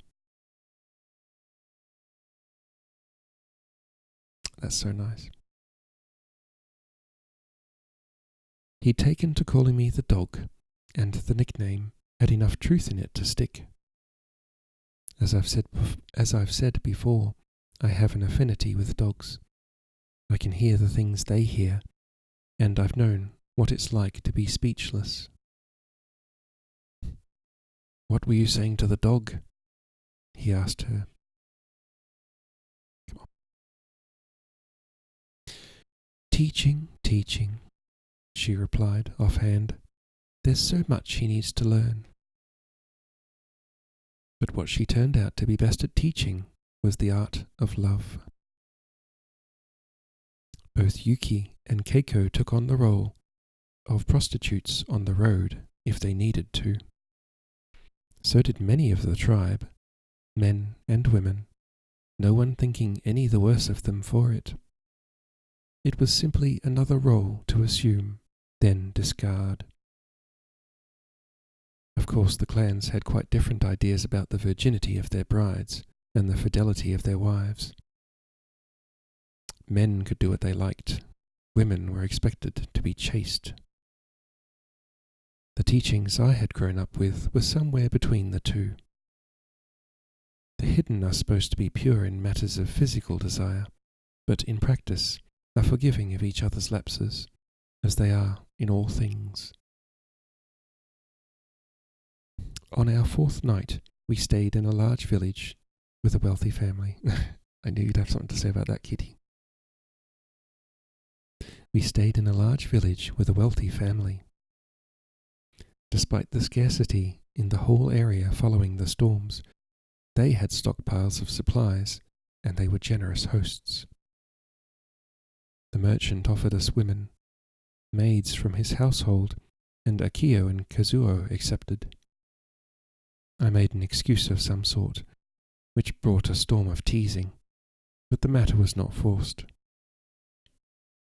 Later, when the girls came to the room and lay down with the other men, I moved my mattress outside onto the veranda and shivered under the brittle ice points of the stars. Desire, longing for Keide, to be honest, at that moment for any woman, tormented me. The door slid open, and one of the girls from the household, I thought, came outside onto the veranda. As she closed the door behind her, I caught her fragrance and recognized her tread. Yuki knelt beside me. I reached out for her and pulled her down next to me. Her girdle was already undone, her robe loose. I remember feeling the most immense gratitude to her. She loosened my clothes, making it all so easy for me. Too easy. I was too quick. She scolded me for my impatience, promising to teach me. And so she did. The next morning, Akio looked at me searchingly. "You changed your mind last night?" I wondered how he knew, if he had heard us through the flimsy screens or if he was just guessing. One of the girls came to me. It seemed impolite to turn her away, I replied. He grunted and did not pursue the matter, but he watched Yuki and me carefully, even though we said nothing to each other, as though he knew something had changed between us. I thought about her constantly, swinging between elation and despair. Elation because the act of love with her was indescribably wonderful. Despair because she was not Keide, and because what we did together bound me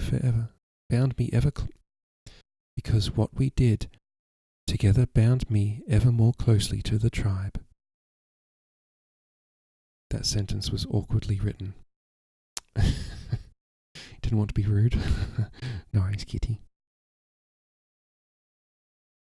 we did together bound me ever more closely to the tribe.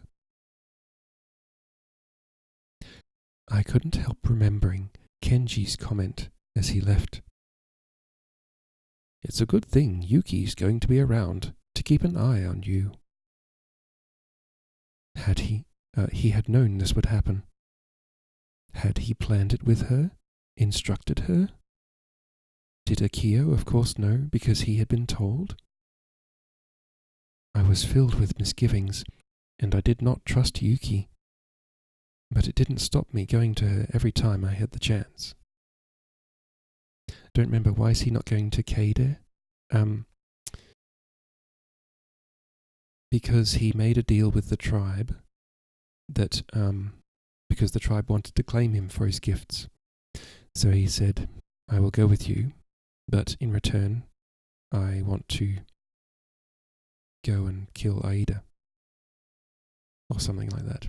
Anyway, so they fulfilled their end of the bargain, so now he's going with them. And that's why he's not going to Keide. Also, her name is awkward. That's her name, Keide.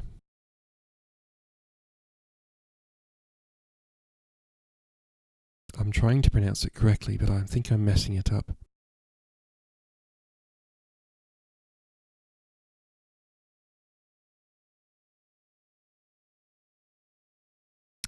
So yes, and you know who Kate is, because we just read 2 chapters about her. Also, Kate is a busy girl. She's got to get her she's got to get her lands together and everything.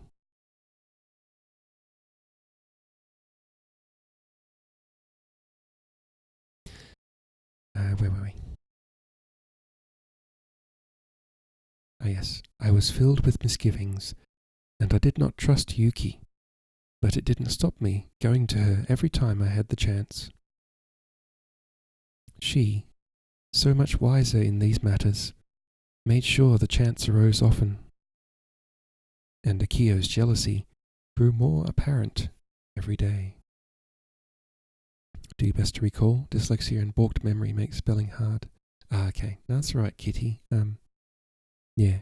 Keide and Takeo are the 2 main characters of the book. And they each have a different story thread now. I can't remember if they meet again.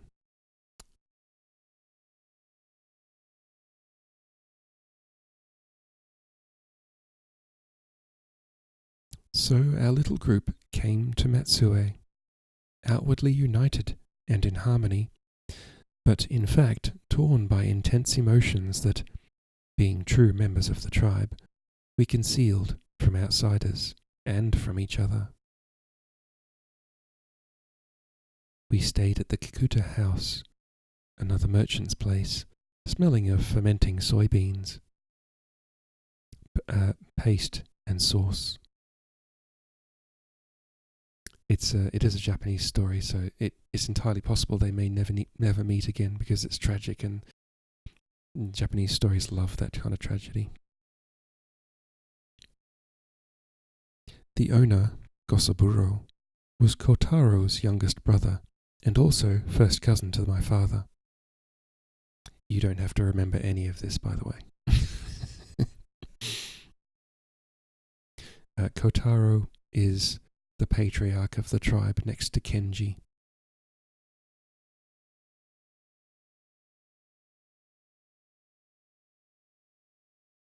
There was little need for secrecy.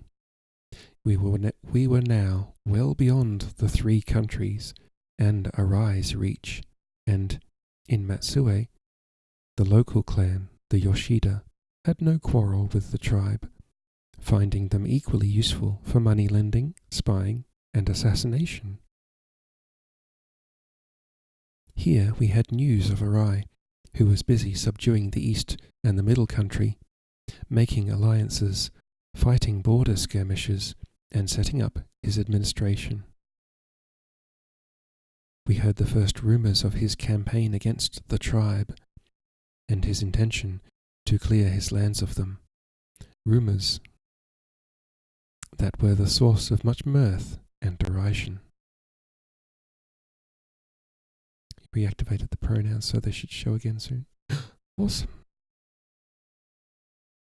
Did someone redeem soon, or was that the bot?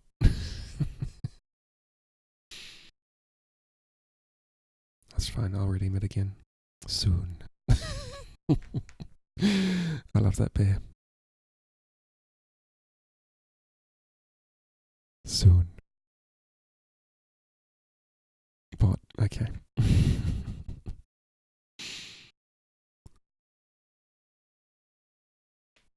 Okay, so Arai is waging a campaign against the tribe. I don't think he'll be successful somehow.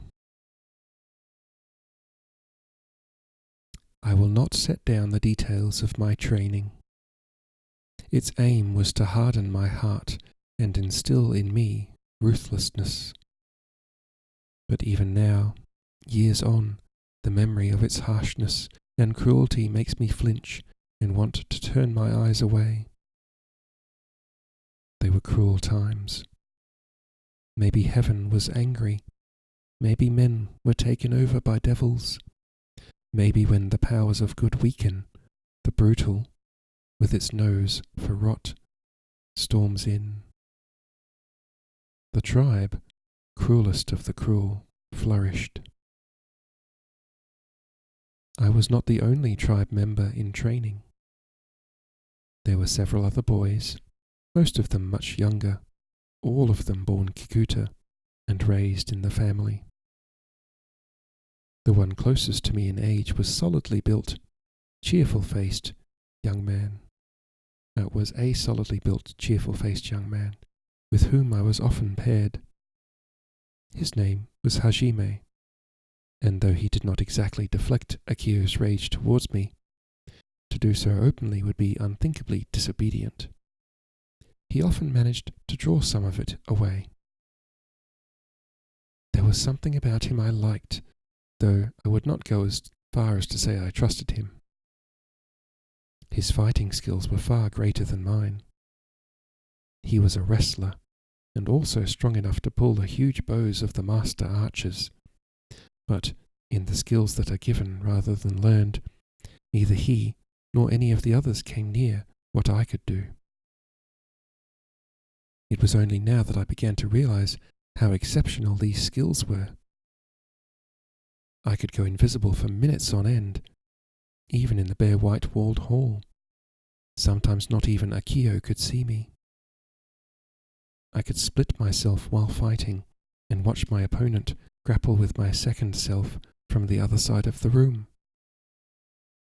I could move without sound while my own hearing became ever more acute, and the younger boys quickly learned never to look at me directly in the eye.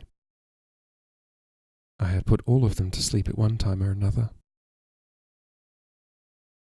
I was learning slowly to control this skill as I practiced on them.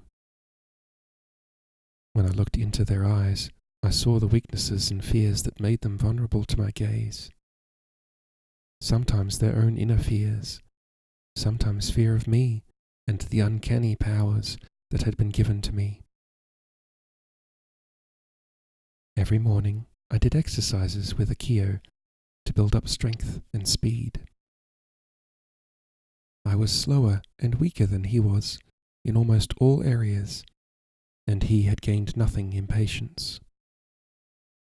But, to give him his due, he was determined to teach me some of his skills in leaping and flying, and he succeeded. Part of those skills were in me already.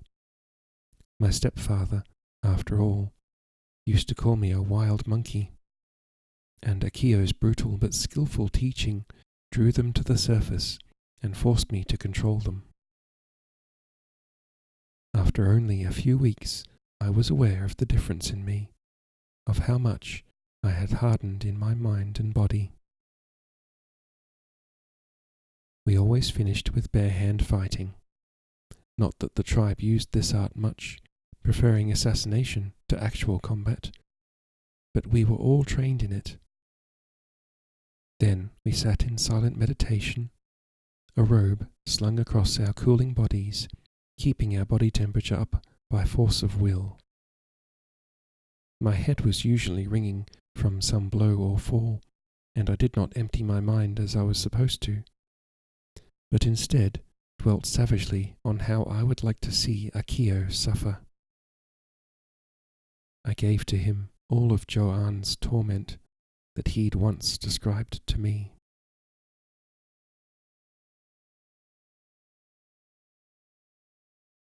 My training was designed to encourage cruelty, and I embraced it at the time wholeheartedly, glad for the skills it was giving me, delighted at how they enhanced those I had learned with the Otori warriors' sons back when Shigeru was still alive. My father's Kikuta blood came to life within me. My mother's compassion drained away, along with all the teachings of my childhood. I no longer prayed, neither the secret God, nor the enlightened one, nor the old spirits meant anything to me. I did not believe in their existence, and I saw no evidence that they favoured those who did.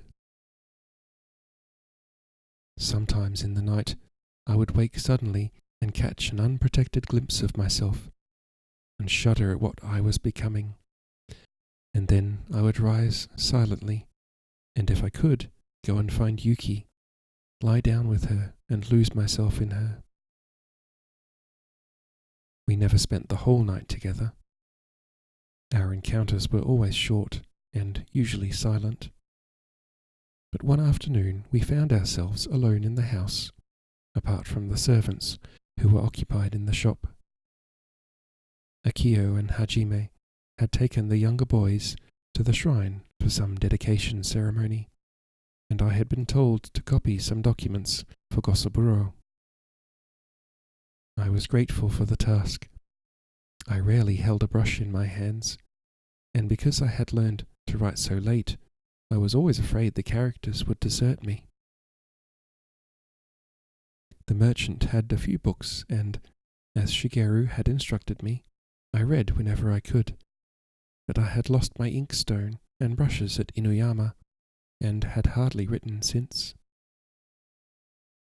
I diligently copied the documents, records from the shop, accounts of the amount of soybeans and rice purchased from local farmers, but my fingers were itching to draw. I was reminded of my first visit to Terayama, the brilliance of the summer day, the beauty of the paintings, the little mountain bird I had drawn and given to Keide. As always, when I was thinking of the past, my heart unguarded, she came to me and took possession of me all over again. I could feel her presence, smell the fragrance of her hair, hear her voice. So strongly was she with me. I had a moment of fear, as if her ghost had slipped into the room. Her ghost would be angry with me, filled with resentment and rage for abandoning her. Her words rang in my ears. "I'm afraid of myself. I only feel safe with you." It was cold in the room, and already growing dark, with all the threat of the winter to come. I shivered, full of remorse and regret. My hands were numb with cold. I could hear Yuki's footsteps approaching from the back of the building. I started writing again. She crossed the courtyard and stepped out of her sandals onto the veranda of the records room. I could smell burning charcoal. She had brought a small brazier, which she placed on the floor next to me.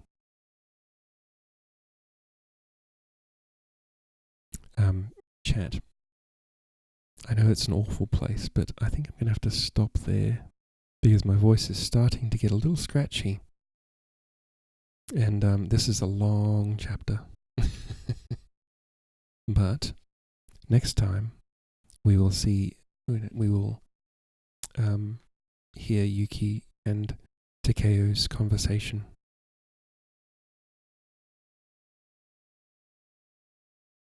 And I think, just reading a little bit further, she delivers the news about Lady Shirakawa, Keide, to Takeo. And I think that might be an interesting conflict. But that will be for next time. That's okay, Kitty. Yes, I apologize again for the lack of content warning, but I did not expect that. With regard to Keide losing her child. Oh, what a stream, what a stream. Tea leaf. The tea leaves say, you are going to have sparse tea. They're still not showing your pronouns? No, they are not. Oh, well, they don't show them on,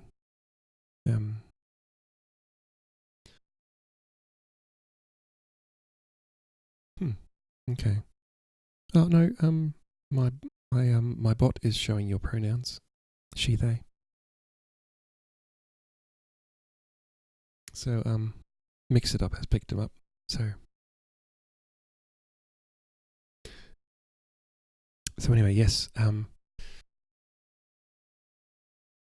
will not be streaming tomorrow because tomorrow is the first Thursday of the month, and the first Thursday of the month is Ariala's marbles stream, where we play marbles on her stream, and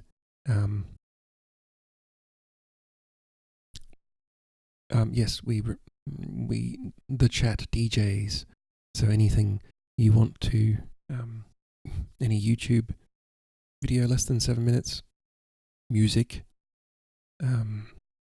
yes, you can queue up, and if there's anything dodgy, the mods, including myself, will probably look at it and get rid of it. My voice is going. That's what happens when you read for a solid 2 hours. Oh yeah, last time there was a couple of videos that got the flick because they were. Well, one of them was literal horror, and it's just like, nope. Oh wait, no, that wasn't the Thursday. That was Ari's reaction stream. Yeah, no, the music streams are usually pretty chill. So, just looking for. You know what? I'm going to.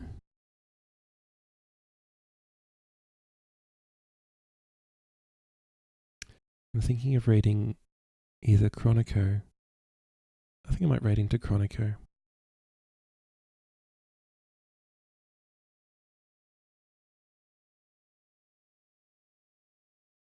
Oh no, Chronico has pre-rolls. That's okay. I have pre-rolls. It's only 18 seconds though. Okay. Yeah, we're gonna be brave. We're gonna raid someone new. So brave right now. Okay. But first we're going to shout out random person. It is Pride Month. Oh, why did I do that? It is Pride Month. Who am I shouting out? Who's a Pride Month?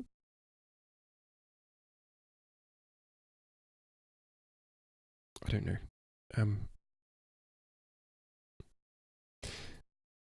In appreciation, I'm going to shout out Kitty Splain. Glory to you and your house. Glory to you, Kitty. Kitty recently made affiliate. She does crafting streams. Very, very comfy, very nice crafting streams. You're an A and an ally. Yes, very good. Thank you, Kitty. Kitty is very, very lovely. So go give Kitty a follow if you want random comfy crafting streams and chatting. There's a lot of ASMR on Twitch that is not labelled ASMR.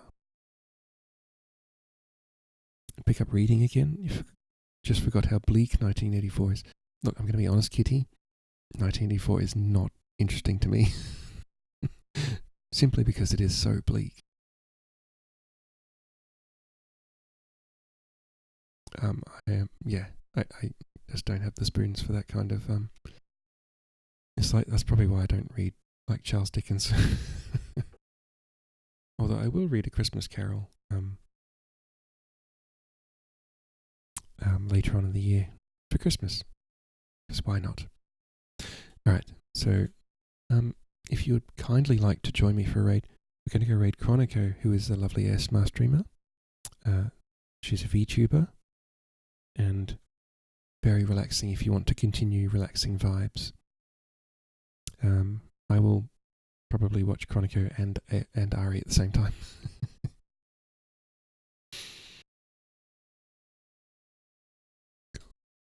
Please work. Okay, it worked. Cool. Okay, please join me for the raid. And thank you everyone so much for hanging out in my stream. Thank you, Maria.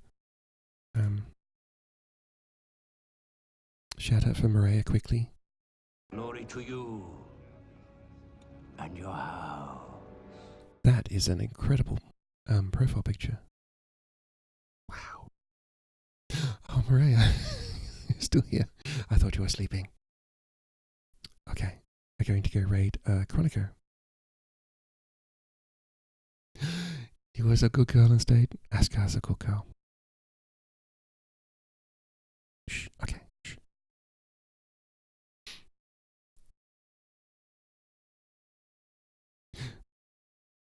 Yes. Okay. I forgot the end music, so we're just going to go end stream.